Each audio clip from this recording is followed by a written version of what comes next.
Hello అండి, welcome back to my channel. ఈరోజు recipe tomato rice. ఎంతో టేస్టీగా ఈజీగా పిల్లల లంచ్ బాక్స్లోకి మార్నింగ్ ఎలాంటి హడావిడి లేకుండా తొందరగా చేయొచ్చండి.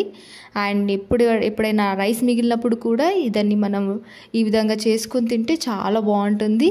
అదేవిధంగా లంచ్, బ్రేక్ఫాస్ట్, డిన్నర్లోకి కూడా ఇదాన్ని చాలా వరకు తింటూ ఉంటాం కదా. అలాగే పిల్లలు కూడా చాలా ఇష్టంగా తింటారు. మరి అలాంటి tasty and easy tomato rice ఏ విధంగా చేయాలో ఈ వీడియోలో చూసేద్దాం. ముందుగా ఒక ప్యాన్ పెట్టుకొని అందులోకి 2 టేబుల్ స్పూన్స్ వరకు ఆయిల్ వేసుకోవాలి. ఇలా ఆయిల్ వేడయ్యాక దాంట్లోకి కొంచెం జీలకర్ర, ఓల్ స్పైసెస్ని కూడా వేసుకోవాలి. అలాగే పెద్దగా తరిగి పెట్టుకున్న ఉల్లిపాయను కూడా వేసుకోవాలి. కొంచెం పచ్చిమిర్చి, అలాగే కొంచెం కరివేపాకును కూడా వేసుకోవాలి. ఫ్రెష్గా దంచి పెట్టుకున్న అల్లం వెల్లుల్లి పేస్ట్ని కూడా వేసుకొని బాగా ఫ్రై చేసుకోవాలి.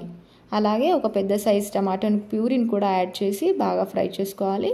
ఇలా పచ్చివాసన అంతా పోయేంత వరకు కూడా ఫ్రై చేసుకోవాలి. అలాగే పెద్దగా కట్ చేసి పెట్టుకున్న టమాటాలను కూడా వేసుకోవాలి. అందులోకి రుచికి సరిపడా సాల్ట్, కొంచెం పసుపును కూడా యాడ్ చేసుకొని బాగా ఫ్రై చేసుకోవాలి.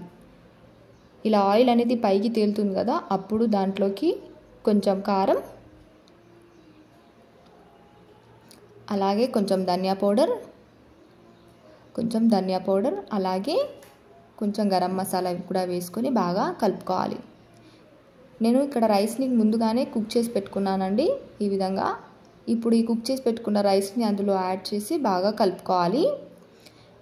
ఈ విధంగా అంతటా కలిసేలాగా కలుపుకోవాలి. ఇప్పుడు దాంట్లోకి మనం కట్ చేసి పెట్టుకున్న కొత్తిమీరను కూడా యాడ్ చేసుకొని బాగా కలుపుకోవాలండి. అంతేనండి, ఎంతో సింపుల్ అండ్ టేస్టీగా టమాటా రైస్ని చాలా ఈజీగా చేసుకోవచ్చు. పిల్లలు కూడా చాలా ఇష్టంగా తింటారు. అదేవిధంగా లంచ్ బాక్స్లోకి కూడా మనం తొందరగా ఇలాంటి హడావిడి లేకుండా తొందరగా పెట్టేయచ్చు. ఎంతో simple and tasty tomato rice ready. ఈ వీడియో కనుక మీకు నచ్చినట్లయితే లైక్ చేయండి, షేర్ చేయండి, సబ్స్క్రైబ్ చేసుకోండి. Thanks for watching.